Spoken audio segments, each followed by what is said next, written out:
এর ক্ষেত্রে যে অ্যাপটা সবাই জানে, মানে অনেকের ক্ষেত্রে ইউজারদের ক্ষেত্রে যখন কথা বলি দেখা গেল সবাই এই আলকরন অ্যাপটা সে যে ইউজ করছে অনেক দিন ধরে, বাট সে জানে না এটা গ্রিন টেকের Yeah. বা হচ্ছে আমরা এটার পিছনে আছি। তো এই আলকরনের জার্নিটা কি রকম ছিল? কারণ এখন আলহামদুলিল্লাহ আমি যতটুকু জানি অলমোস্ট 10 মিলিয়ন্সের মতো ডাউনলোড।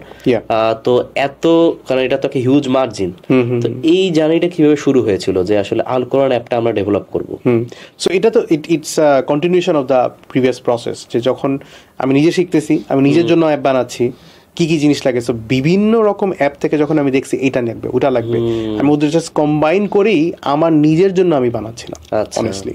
সো আমি নিজের জন্য বানাইছি, বাট আলহামদুলিল্লাহ বাই দ্যাট টাইম হিস্টরি মুসলিম যেহেতু অলরেডি বাংলাদেশে হিট খাইছে, এবং আমি অবভিয়াসলি সেটা ইংলিশ একটা অ্যাপও বানাইছি, ইংলিশ ভার্সন, সেটা average hit, not lot hit, but সেটার জন্য আমার অলরেডি একটা ইউজার বেস ছিল অ্যাটলিস্ট বাংলাদেশের ক্ষেত্রে।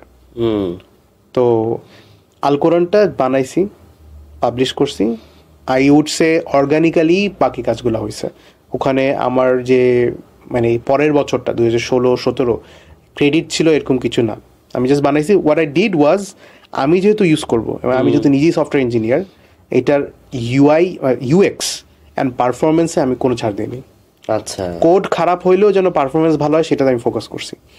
যে কারণ অনেক সময় তো থাকে যে অপটিমাইজেশন আগে করব নাকি পরে করব, কিছু জায়গায় এগার লোডিং করলে মেমোরি বেশি খাবে অ্যাপের। আমি যেগুলো করছি, যেগুলো আর কি সবচেয়ে ভালোভাবে অ্যাপ স্মুথ, বাটার স্মুথ হয়, এবং আলহামদুলিল্লাহ এটার জন্যই কিন্তু এখনও আমরা প্রেস পাই যে অ্যাপটা খুব এত হেভি অ্যাপ, তাফসির ইবনে কাসির লোড করতেছি, ওয়ার্ড বাই ওয়ার্ড লোড করতেছি, একসাথে 4-5টা লোড করতেছি, সেটা কেন তাও ফাস্ট, এবং সেটার জন্য আমি অনেক কাজ করছি আন্ডার দ্য হুড। সেটার জন্য আমি বিভিন্ন রকম পারফরমেন্স মেজারমেন্ট করছি। আচ্ছা, এই টেক্সট যেরকম অ্যান্ড্রয়েডের ক্ষেত্রে এটা অনেক মানুষই অনেক শেয়ার করে, যেরকম ইনস্টাগ্রাম এর টেক্সটটাও, ইনস্টাগ্রাম অনেক ফাস্ট ছিল তখন। তারা করছে কি, তাদের অ্যান্ড্রয়েডের যে ডিফল্ট টেক্সট লেআউট বা কম্পোনেন্ট আছে সেটা আসলে অনেক slow. In order to serve everything মানুষ সেটাই ইউজ করবে, কারণ that everything it has everything, but problem হলো এত কিছু দিতে গিয়ে সেই element, very basic building block বা ইটস আ বিট স্লো। মানুষ তো মনে করবে যে ধুর আমি তো ওটাই করি, ওটা তো সবাই, ওরা তো বলতেছে না যেটা খারাপ। ইনস্টাগ্রাম টেস্ট করে দেখছে যে না, সেটা থেকে যদি অন্য আর একটা সাব এলিমেন্ট ইউজ করা হয় টেক্সটের জন্য, সেটা ফার ফাস্টার, 10x ফাস্টার, জাস্ট একটা জিনিস চেঞ্জ করতে হবে। তো এটা একজন ওরা রিসার্চ করছে, ওদের রিসার্চে আমি বেনিফিট হয়ে আমি আমারটা এখানে অ্যাড করি।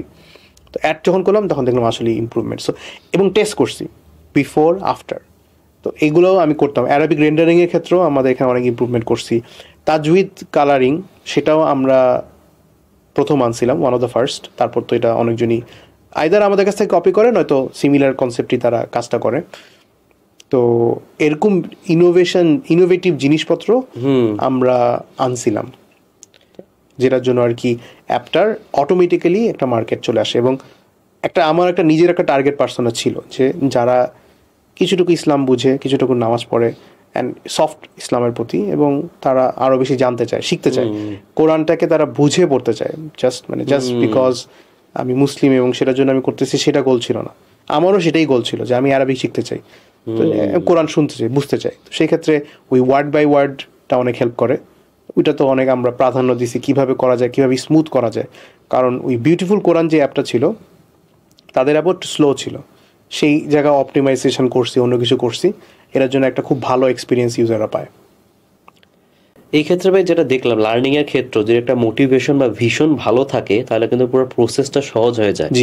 রাদার দেন হচ্ছে আমি একটা ম্যাটেরিয়ালিস্টিক গোল অথবা এইটার জন্য দৌড়াচ্ছি, তাহলে ওটা নাও পেতেও পারি। গ্রিন টেকের ক্ষেত্রেও একটা ভিশন আছে আর সেটার প্রতি স্টিক থাকছে, সেটার জন্য আমার মনে হয় যে বাধাগুলো আসে ধৈর্য রাখাটা অনেকটা সহজ হয়ে যায়।